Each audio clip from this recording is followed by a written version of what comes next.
The Philippines has always been a bastion of Catholicism in Asia.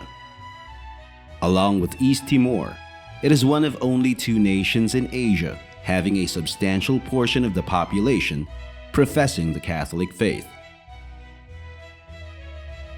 Brought into the local shores by Spanish conquistadores, the Catholic Church has always played a vital role in the country's long and often tumultuous history.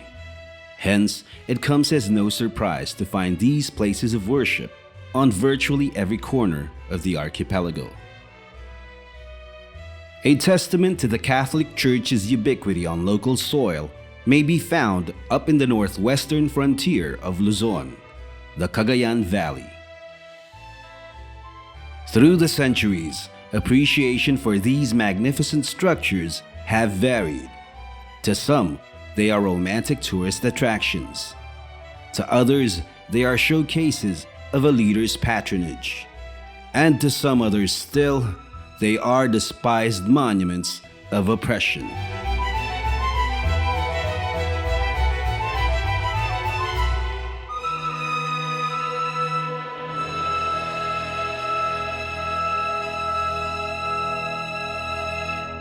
Heritage Churches of the Cagayan River Basin by Javier Galvan Guijo is a comprehensive architectural survey of the major heritage churches of the Spanish colonial era that were built due to the evangelization efforts along the Rio Grande de Cagayan, the longest and most capacious river system of the Philippines.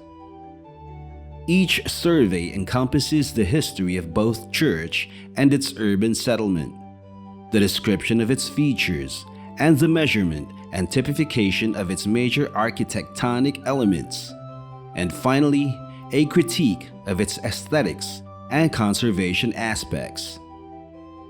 With pertinent historical studies accompanying the architectural survey of each church, the book is truly a comprehensive study of the region's cultural heritage. I came in the Philippines for the first time in the early 90s. I didn't know very much about the Filipino heritage, no? Well, I knew about Intramuros and very few things. So I was really taken by this architecture that I didn't know. And those time I was wondering which topic to choose for my doctoral thesis. And I said to myself, well, this would be fantastic because it's a new topic for many people, especially in Spain, where we didn't know that much about that. So when I went back to Spain, I visited the chairman of the History of Art in the Faculty of Architecture, Dr. Pedro Navasquez, and he encouraged me. He was very surprised and very happy that I was taking to him these pictures of these churches. And so he encouraged me to continue, and he offered to be my thesis director, no? So that encouraged me. And then during the 90s, I came over and over again to the Philippines. I was involved in different heritage projects. And I had the opportunity to go around the country and to visit many provinces. I hope that this book will help many people in the Philippines to know about the heritage, about their own identity. The first chapter of the book discusses the religious orders and their constructive works.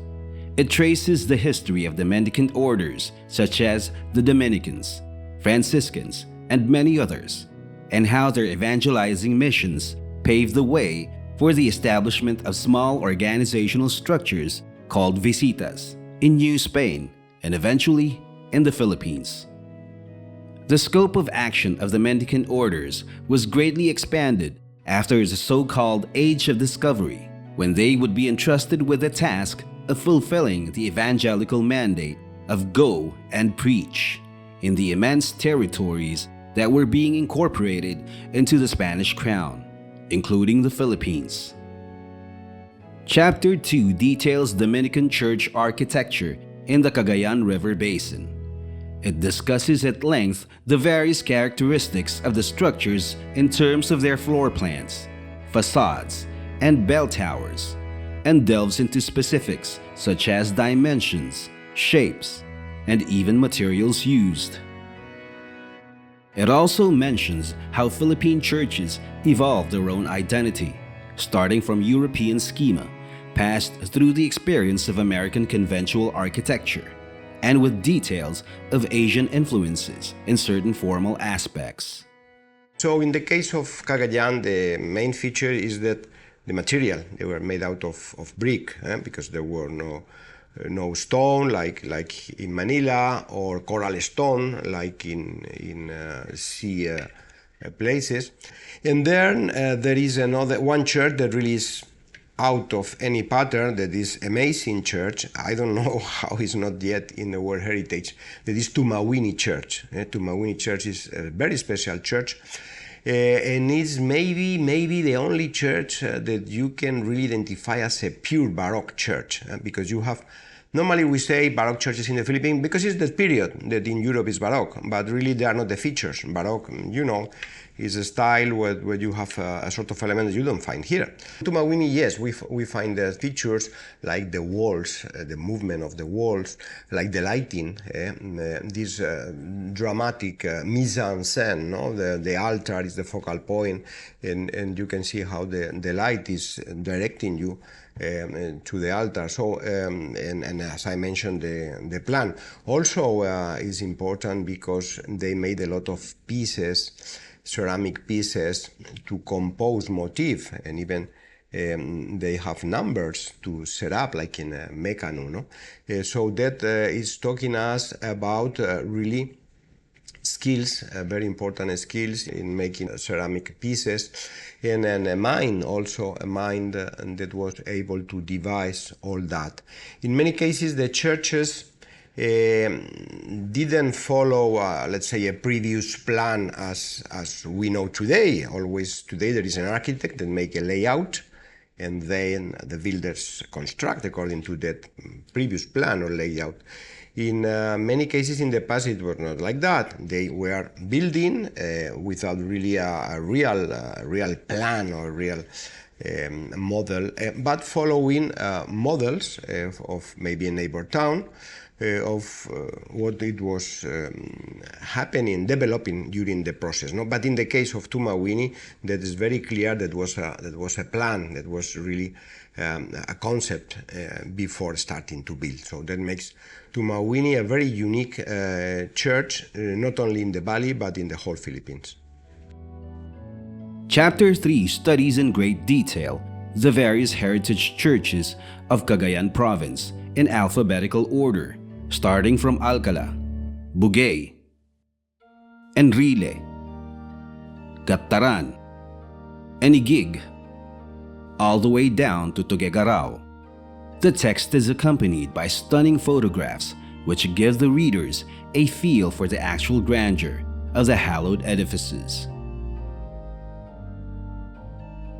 Chapter 4 highlights the beauty of the brick churches of Isabela.